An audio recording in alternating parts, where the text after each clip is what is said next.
성경 말씀 히브리서 9장 9절에서 19절까지 9장 9절에서 19절까지 함께 공독하시겠습니다.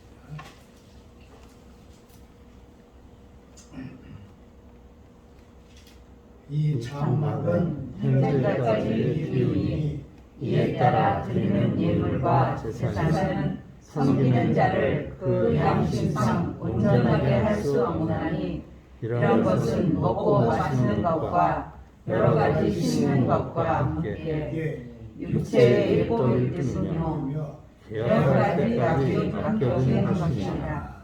그리스도께서는 장래의 좋은 일을 대제사장으로 오사 손으로 짓지 아니한 곧 이 창조에 속하지 아니한 더 크고 온전한 장막으로 말미암아 염소와 송아지의 피로 하지 아니하고 오직 자기의 피로 영원한 속죄를 이루사 단번에 성소에 들어가셨느니라.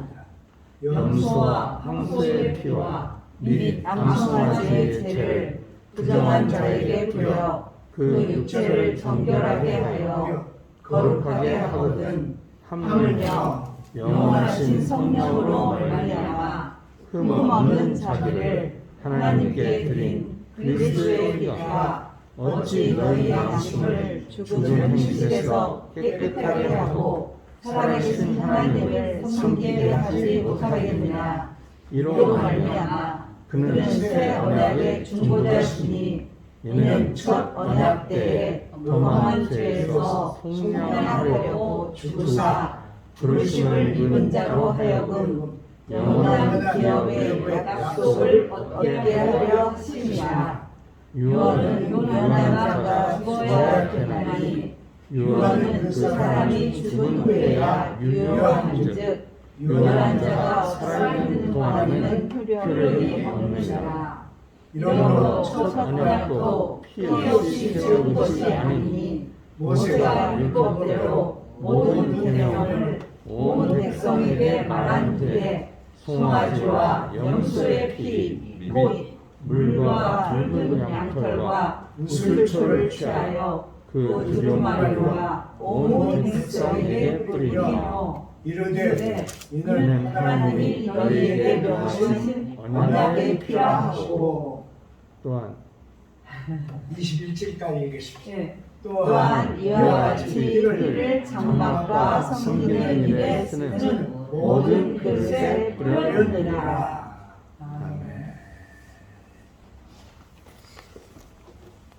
오늘 성경 말씀은 상당히 어려운 말씀입니다. 우리가 이런 어려운 말씀도 자주 생각을 해야겠다 이렇게 생각됩니다. 모세가 이스라엘 백성을 애굽에서 구원하여 내면서 그 사람들이 약속의 땅에 가서 살 때 어떤 그 실수나 잘못이나 혹은 그 범법 행위들이 있으면 제사 행위로서 그 정신적인 짐을 벗는 방법을 세웠습니다. 어떻게 그렇게 세웠는지는 우리가 잘 알지 못하죠. 근데 그것은 사실은 모세가 발명한 것은 아닙니다. 왜냐하면 고대 모든 사람들은 눈에 보이지 않는 그 절대자, 하나님, 신을 믿었죠. 그리고 모세는 애굽에서 컸는데 그 애굽 국가 제도는 우리가 오늘날 그 피라미드 문화에서도 알 수 있듯이 영원한 내세를 향한 생활이었습니다. 그래서 애굽에도 그 신전이 있었고, 그리고 그 신전에는 제사장이 있었는데 애굽의 제사장은 왕 다음과는 권력가였습니다. 그러니까 그런 것을 보고 컸으니까 모세가 거기서 보고 이 제도들을 만들었을 것이다. 특히 제사 제도는 그렇게 만들었을 것이다. 이렇게 생각하죠. 그 스피노자라고 하는 사람, 제가 지난번에도 말씀드렸는데 이 사람은 유대인이죠. 유대인인데 그 유대교가 이 사람을 무신론자다 그래가지고 파문했어요. 그러니까 상당히 아이러니컬한 일이죠. 스피노자가 볼 때 유대인들은 모자란 사람들, 그래서 속인이라고 그랬죠. 속인. 근데 이 스피노자는 엄청난 재미있는 얘기를 책에다 썼는데요. 모세는 자기가 사는 동안만 이스라엘을 다스리려고 생각 안 했다. 그래서 자기가 사는 동안에도 신정 정치, 하나님이 다스리는 정치죠. 데오크라시를 이루기 위해서 율법을 세웠는데, 이 스피노자 얘기는 모세가 죽은 후에도 이 율법은 온 이스라엘 백성에게 신정 정치를 이루었다는 거예요. 죽은 후에도. 그러니까 모세 몸은 죽었지만 모세의 정신은 살아있었다. 그렇게 했어요. 모세가 세운 이 제도는 엄청 잘한 것인데 한 가지 잘못한 것이 있다는 것입니다. 그 잘못이 뭐냐? 레위인을 제사장으로 세운 일이다. 그래서 모든 레위인의 후손들이 제사장을 할 수 있게 만든 것은 잘못한 것이다. 왜냐? 레위인들이 혈통으로 이렇게 태어나면서 제사장이 된다면 제사장은 특권 계급이니까 모든 일반 백성은 제사장이 될 길이 없잖아요. 그러니까 경쟁이 없어져요. 그러니까 이 제사 제도의 경쟁이 없어집니다. 이게 스피노자의 얘기죠. 그 반대로 일반 백성들은 11조를 바치는 이 제사장들을 향해서, 레위 족속을 향해서 시기가 일어나는 거예요. 안 그러겠어요? 시기가 일어나고, 그리고 결국은 그들을 미워하게 된다. 그러니 이스라엘 백성들이 형식적으로 나아간 것은 그 잘못에 원인이 있다. 그랬습니다. 저는 동의해요. 동의하는데, 모세는 특히 이 제사 행위를, 잘못한 사람을 사해주는 제사 행위를 아무 때나 어디서나 하게 안 했습니다. 그때 40년 동안 광야를 매일 이렇게 행군했잖아요. 그러나 아무 데서나 하게 안 했어요. 그래서 제사를 드릴 수 있는 장소를 만들었는데, 그게 타버나클이라고 하는 텐트입니다. 거룩한 텐트.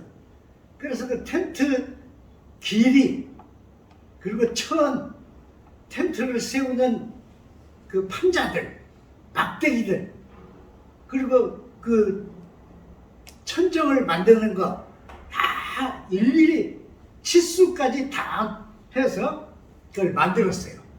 그리고 제사장들 중에서 너희들은 제사장 노릇하는 중에 특히 너희가 할 일은 이것만 짊어지고 다녀라. 그래서 40년 동안 매일 이걸 짊어지고 다녔어요. 그러다가 이제 이 사람들 행군을 않고 머물게 되면 그때 제사를 드리는데, 이 장막은 둘로 나눴습니다. 그래서 그 가운데 있는 게 휘장이죠. 휘장, 여러분 잘 아실 대로. 근데 제사는 그 둘로 나눈 앞에 방에서 했어요. 뒤에 방은 휘장으로 막혀 있고 아무도 못 들어갔어요. 그런데 1년에 대제사장만 한 번 들어갑니다. 한 번. 그런데 대제사장이 하나님 보시기에 불결한 인간이나 탐욕에 젖은 인간이나 혹은 신앙이 제대로 안 된 자 같으면 그 두 번째 방에 들어갔다가 나오지 못합니다. 그래서 죽었어요. 그러니까 대제사장은 매일 일반 생활할 때 매일은 대제사장이 엄청 힘이 있습니다. 그리고 모든 걸 마음대로 이렇게 가르치고 인도를 했지만은 그날 뒤에 방에 들어간 날은 벌벌 떨었습니다. 여러분 아무리 지위가 높다고 해도 한 번 들어갔다가 거기서 죽는다면 어떻게 돼요? 그래서 대제사장 한 사람을 위해서 소를 한 마리 잡았어. 그래서 소의 피를 그릇에 받고 그것을 대제사장에게 찍었어요. 묻혔어요. 얼굴에도 묻히고 그리고는 옷에도 묻혔어요. 옷에. 그러니까 하나님이 이 나쁜 놈 잘못을 보시지만은 이 제물의 피를 보실 때는 하나님이 그냥 넘어가신다. 이렇게 생각한 거예요. 그래서 그렇게 하고 이제 그 피를 제단 앞에 붓고 그리고는 대제사장이 들어갑니다. 얼마나 엄숙했을까요, 여러분? 아무도 말도 못하고 숨도 못 쉬었죠. 대제사장이 들어가서 이렇게 제물을 바친 후에 대제사장이 나와가지고 온 백성에게 야훼를 외쳐요. 우리는 여호와로 바꿨죠. 원래 이름은 야훼, 야훼입니다. 야훼. 제사장이 야훼 그러면 그 방에 모인 사람들만 아니라 저 밖에 있는 모든 사람이 야훼 하고 외쳤어요. 왜냐하면 하나님 이름을 잊어버리면 안 되잖아요. 이거 한번 생각해 보세요. 안에 들어가서 죽을까? 못 나올까? 이러고 모든 백성이 기다리는데 휘장을 열고 나와서 야훼 하고 부르면 온 백성이 막 얼마나 대단하겠어요. 그래서 그들은 야훼의 이름을 잊지 않았어요. 안 불렀지만 입으로 이 더러운 입으로 부를 수 없다. 그래서 안 불렀어요. 아도나이 그랬죠. 그런데 그날만은 불렀어요. 그날이 염키퍼 대속죄일이에요. 모든 사람의 죄를 속죄. 그러니까 그렇게 부르고는 대제사장이 선언하는 거예요. 작년 대속죄일부터 오늘에 이르기까지 가정에서나 생활에서나 인간관계에서나 거룩한 하나님을 받는 일에서나 잘못을 저지른 모든 것은 사하노라. 그리고 없어지는 거예요. 대사면이죠. 이게 사실은 그 타버나클인데 그쪽 안쪽 방을 지성소라 그렇게 불렀어요. 그래서 히브리 말로는 하코다시 그렇게 부르기도 하고 혹은 미케다시라고 부르기도 해서 미케다시. 그러니까 앞에 붙는 관사만 다르죠. 하, 미 이렇게 달랐어요. 이게 70인역으로 번역한 그리거에게는 하기야, 하기야 그랬어요. 그러니까 모든 거룩의 그리고 거룩. 그래서 학이야 학이온 그렇게 했습니다. 이 학이야 학이온 이것은 히브리 민족에게 있어서는 엄청 중요한 것이었어요. 그날은 대제사장이 죽고 사는 날이니까 만일 대제사장이 거기 들어가서 죽었다 그러면 백성들은 어떻게 돼요? 망하는 거예요. 정신적으로. 그거 어떻게 있겠어요? 저는 그 상상하는데 잘 손질한 옷들을 다 입고 제사장들이 막 쫙 서 있는데 대제사장이 들어가서 못 나온다면 큰일 나죠. 그래서 여기를 거룩의 초점. 그래서 학이야 학이요. 학이요가 거룩이에요. 그러니까 거룩의 심해 이렇게 했는 거죠.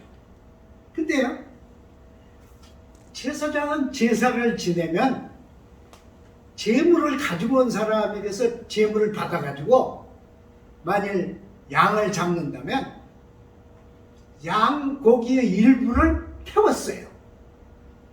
근데 레위기를 보면 내장은 절대 못 먹겠어. 내장에 뭐 많아요, 여러분? 기름기 많은 내장은 인간에게 먹지 못하겠습니다. 그걸 태워서 하나님께 냄새를 바쳤어. 향을 바친 거예요. 그리고 피는 제단 앞에 부었습니다. 얼마나 피 냄새가 났을까. 그래도 그렇게 했어요. 그럼 그 고기는 어떻게 했느냐? 고기는 제사를 집전한 제사장이 먹었습니다. 함께 먹었어요. 근데 이 제사장이 고기를 먹었다. 여기는 엄청 중요한 뜻이 있습니다. 먹는 게 뭐예요? 여러분 아침 다 잡수셨죠? 아침 일어나서 먹는 게 뭐예요? 생활의 시작입니다. 그러니까 먹음이 생이요. 그 제사장이 죄진 자의 제물을 먹었다. 무슨 뜻이에요? 제사장이 먹음을 통해서 생명을 그 사람하고 엮은 거예요. 제사장의 생명이 죄인의 용서를 받아야 할 죄인의 생명하고 엮여진 거예요. 이게 기가 막힌 것이에요. 이게 그 내면의 의미입니다. 제사장이 먹을 것이 없어서 제물을 먹었다. 이건 아닙니다. 제사장 네가 먹어라. 그래 레위기를 보면 부정한 자는 먹지 마라. 그랬습니다. 무슨 피부병이 있든지 무슨 질병이 있든지 혹은 잘못을 저질렀든지 그랬으면 먹지 마라. 얼마나 그걸 소중히 여겼겠어요. 이게 제물을 먹는 행위를 통해서 제물을 가져온 사람의 생명하고 자기 생명하고를 엮으면서 그 잘못 저지른 사람을 사해 준 겁니다. 너는 이제 잘못이 없어졌다. 이렇게 사해 준 거예요. 그런데 이 히브리서를 쓴 분은 이렇게 했어요. 그 제물을 함께 먹고 제사장이 죄를 사한다고 말했지만은 그 동물 제사로 사람의 양심이 해방이 되었느냐? 안 되었다는 거예요. 히브리서를 쓴 저자는 이렇게 말하는 거예요. 그 해방이 안 됐다. 그래서 히브리서를 쓴 분은 레위 족속 제사장이 아닌 멜기세덱이라고 하는 제사장과 엮인 새로운 제사장, 새로운 온전한 대제사장 예수가 보내진 것이다. 이렇게 말하는 거예요. 그 잘못해야 합니다. 아까 제가 그 스피노자 얘기를 했잖아요. 예. 제사장은 특권 계급입니다. 그 사회 최고 특권기예요.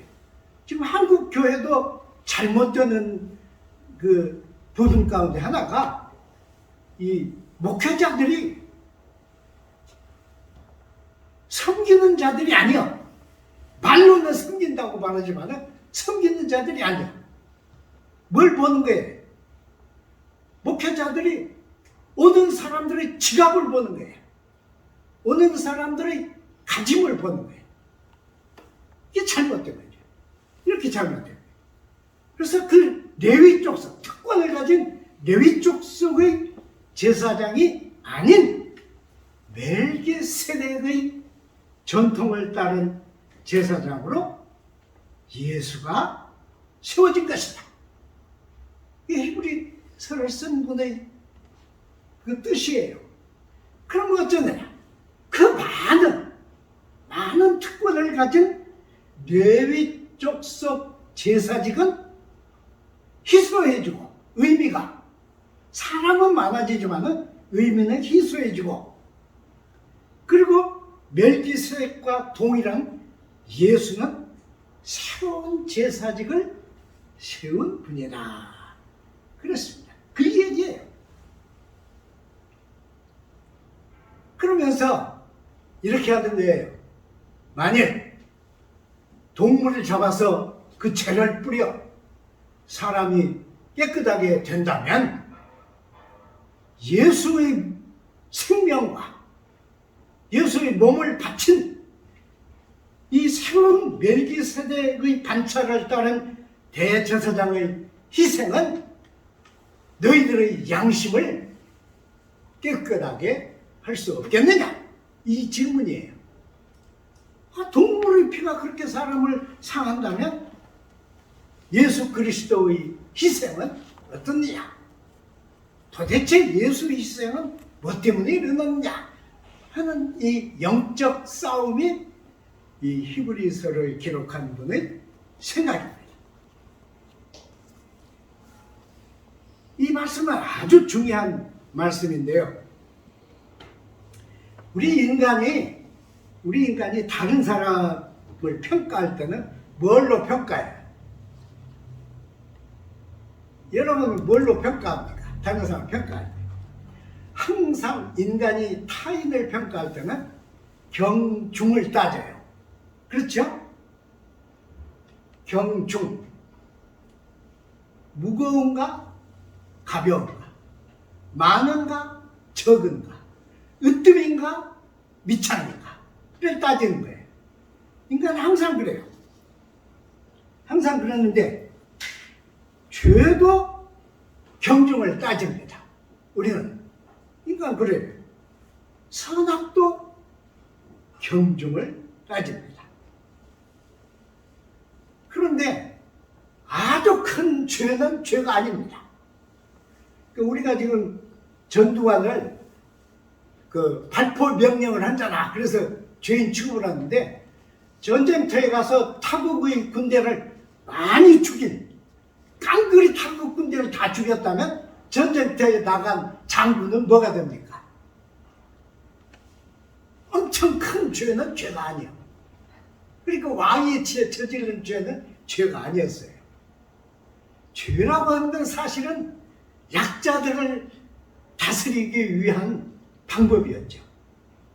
인간들이 만든. 그런데 예수가 대제사장이다. 멜기세덱의 반차를 따른 대제사장이다. 이 말은 다른 제사장 앞에서는 인간의 약점과 죄가 이렇게 걸러지고 뭐라고 말해야 돼요?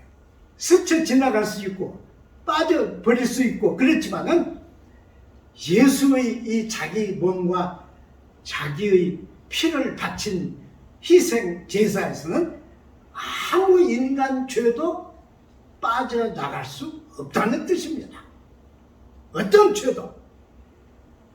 그러니까 살인자도 여러분 살인자도 그가 교회로 쫓아들어가서 사제에게 그걸 고백하고 내가 살인을 했습니다. 그러면 경찰이 가서 잡아가지 못했어요. 그걸 뭐라고 했어요? 생추아리. 사제복을 다 입고 나가서 십자가를 들고 그 범죄자를 잡으러 오는 사람을 막았었어요. 여기는 거룩한 곳인데 세속 권력이 사람을 잡아가지 못한다. 그러니까 내가 내줄 때야 너희는 잡아간다. 그게 김수환 추기경이 그 어려울 때에 온 국민의 그 존경을 받은 이유 가운데 하나잖아요. 대학생들이 다 거기 도망갔을 때 경찰을 못 들어오게 했잖아요. 왜 경찰이 여기를 들어오느냐? 여기는 하나님 백성이 들어오는 것인데. 그러니까 그런 용기가 사실은 그분에게 있었죠. 그게 이 교회가 가지고 있는 전통이죠. 그러니까 다른 인간 제사장들이 행하는 제사는 빠져나갈 길이 있어. 다 빠져나갈 길이 있지만은 예수 제물에서는 빠져나간 사람이 없다. 그러니까 뭐예요? 그러니까 무슨 제사라는 거예요? 우리가 이름을 붙이면 메시아 제사입니다. 메시아 제사예요. 그래서 이 메시아 제사는 다른 사람이 또 흉내낼 것도 없고 다른 데서 또 계속할 필요도 없어. 오직 한 번. 그래서 once for all. 그런데 캐톨릭에서는 예배 때마다, 그러니까 미사 때마다, 미사가 뭐예요? 예수 생애를 다시 하는 거잖아요. 그래 십자가에 달리는 거, 그리고 피 흘린 거, 그리고 하고 그 여기 있는 황금 십자가 꺼내가지고 다 이렇게 하잖아요. 하고 그것도 사제가 입 맞추고 그렇게 하잖아요. 그래서 종교개혁자들은 그게 틀렸다. 그래서 반대를 한 것입니다. 엄청 반대를 했죠.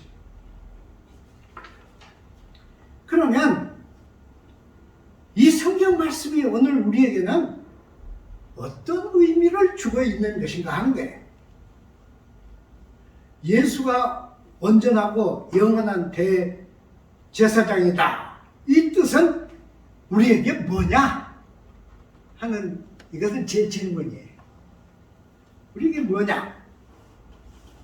도대체 이렇게 설교를 하고 있는 이 목사에게는 예수가 온전하신 대제사장이다. 이 말은 무슨 뜻이냐 이 말이에요.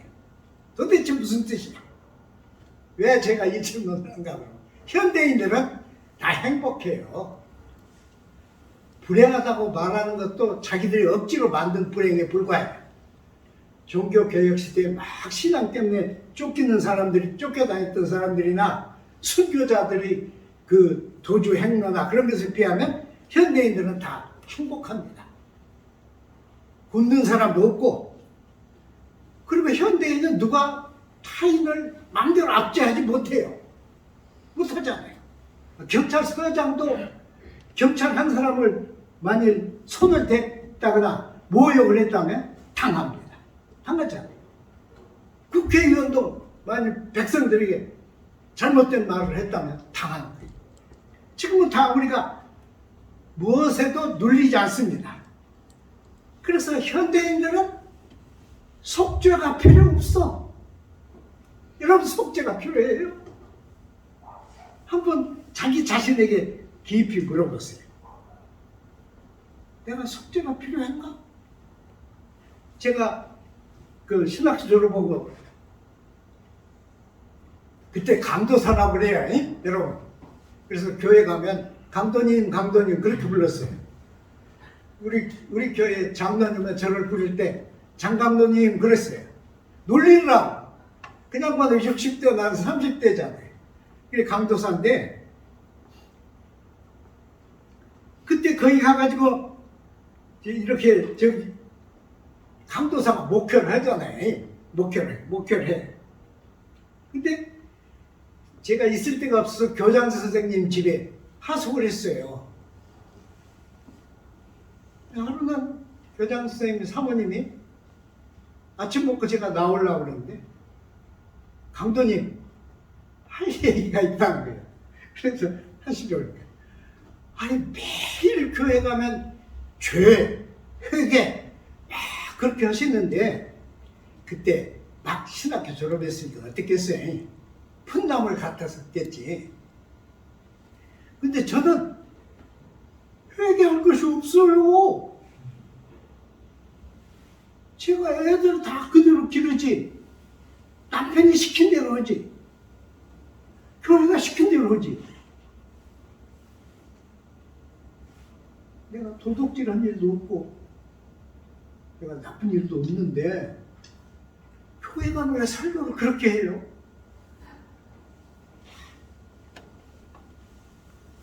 가만히 생각해 보니까 진짜 그 사람은 훌륭한 가정의 훌륭한 부인이니까 아무 회개할 것이 없을 것 같아. 근데 뭐라고 대답을 해야 할 거 아니에요? 교육자니까? 뭐라고 대답해요? 아마 얼굴이 막 화끈화끈해지고 대답할 말이 없는데 뭐라고 해요? 근데 참 웃기는 것은 이게 하나님이 그때 말씀을 주시는 건지 어쩐지 모르지만은 막 화끈거리고 있는데 여기서 뭐가 나와요? 뭐예요? 태어난 것 자체가 우리가 세상에 태어난 것 자체가 하나님 앞에서는 문제를 안고 있는 거예요. 왜? 만일 제가 얘기해요. 만일 하나님이 우리를 보내서 세상에 온 것이 아니고 내가 마음대로 태어났다면 태어난 것 자체가 하나님 앞에 문제가 있는 거라고. 엉뚱한 소리를 막 그렇게 했어. 근데 이 교장 선생님 사모님은 그 말을 듣더니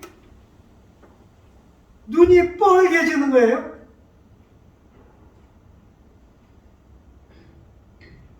그러면서 이 교회에서 말하는 죄라고 하는 것은 사람이 저지른 잘못이 아니군요. 그러니까 둘이 합해가지고 해결점이 나왔어. 제일 엉터리 이 얘기하고 그 사모님의 깨달음하고 둘이 합해가지고 해결점이 나오고, 현대인은 속죄가 필요 없어요. 왜 속죄가 필요해요? 안 그래요, 여러분? 현대인에게 진짜 필요한 건 뭐예요? 내가 갖는 거예요. 내가 신사임당 사진을 몇 장을 가지고 있는 거 하지 않아요? 현대인. 그런데 이 성경은 왜 그런 말을 하는 거예요? 사실은 이제는 이 세상에 지성소가 없습니다. 진짜예요. 이스라엘 성전도 파괴되고 이스라엘 성전 자리에는 무슬림 그것이 있죠. 지금 그 황금동 그리고 모세가 만들었던 이 타버나클도 없습니다. 그 지성소 안에 있던 법궤도 없어요. 언약궤도 없습니다. 에티오피아 사람들이 그것은 우리 조상들이 우리나라로 가져와서 우리가 갖고 있다 그랬어요. 그래서 언약궤, 성배 에티오피아가 가지고 있다 그러지만 내놓은 일은 한 번도 없어요. 그러니까 이 지상에서 지성소가 완전히 없어졌습니다. 어떻게 됐을까요?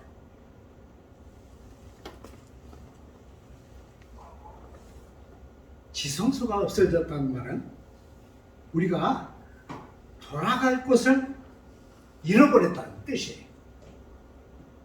우리가 약점이 있고 부족하고 어리석고 그럴지라도 돌아갈 곳이 있어야 하는데 돌아갈 것이 없어졌어요.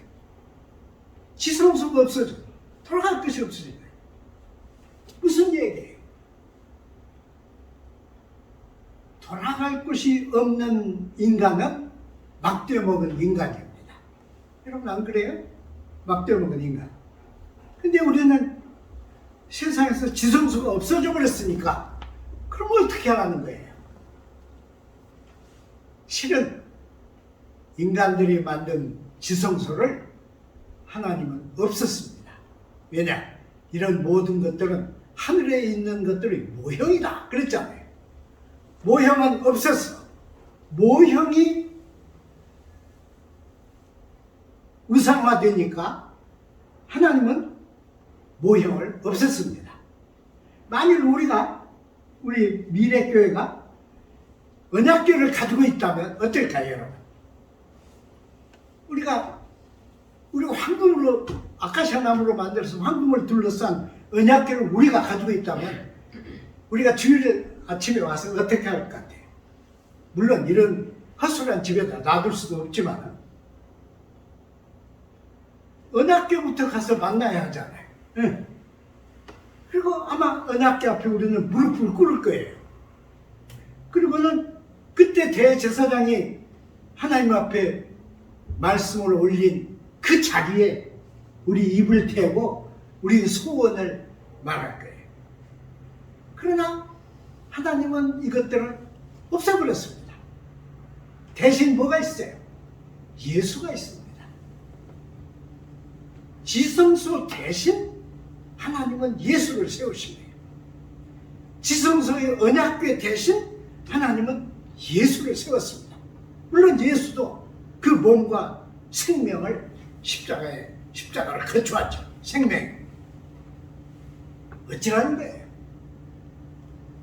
우리는 정말 이 시대에 하기야가 없어요. 하기야를 찾을 곳이 없습니다.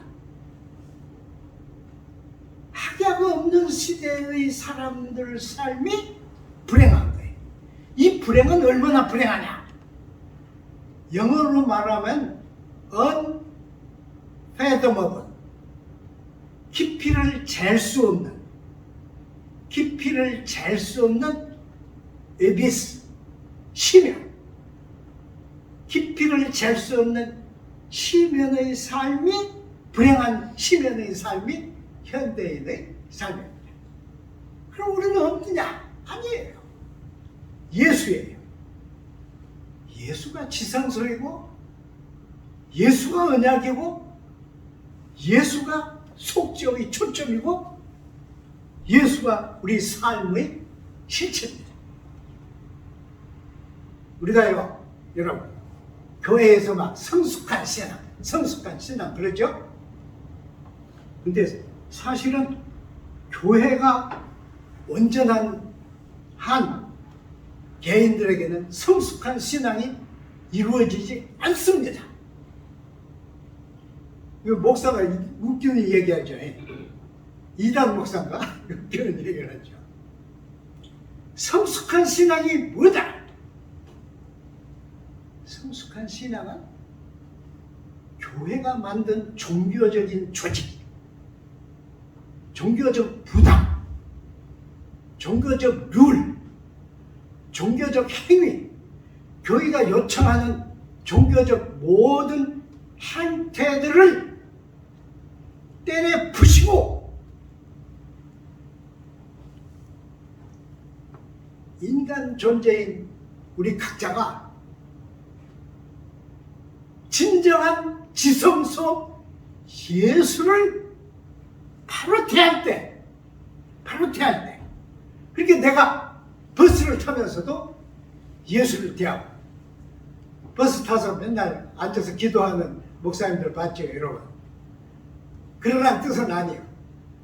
모든 구조적 형식과 틀을 뛰어넘는, 그것을 극복하고 뛰어넘는 예수를 맞대는 신앙입니다. 이게 성숙한 신앙이에요. 어렵죠? 그래도 우리의 목표는 거기입니다. 우리는 절대로 교회가 목표가 아니에요. 물론 교회는 훈련을 시키죠. 우리 자녀들을 훈련시키고 새로운 신자를 훈련시키고 훈련장입니다. 그러나 교회는 지성소가 아닙니다. 지성소는 어디? 예수입니다. 예수가 눈에 안 보이면 자기 입으로 예수 주님을 부르면 돼요. 어떠한 행복한 자리나 어떠한 불행한 자리나 어떠한 어려움에서나 어떠한 영광에서나 우리를 맞대시는 분은 예수입니다. 예수가 우리의 지성소예요. 예수가 우리의 속죄소예요. 예수가 우리의 희망, 예수가 우리의 영원입니다. 영원. 영원은 내가 성취하면 영원이 아니에요. 우리가 말하는 영원한 생명은 예수의 생명입니다. 그러니까 내가 예수의 생명과 묶여질 때, 내가 예수의 눈초리와 마주설 때, 내가 예수의 무릎 앞에서 내 중심을 말씀드릴 때, 예수는 우리의 지성소입니다. 나의 지성소입니다.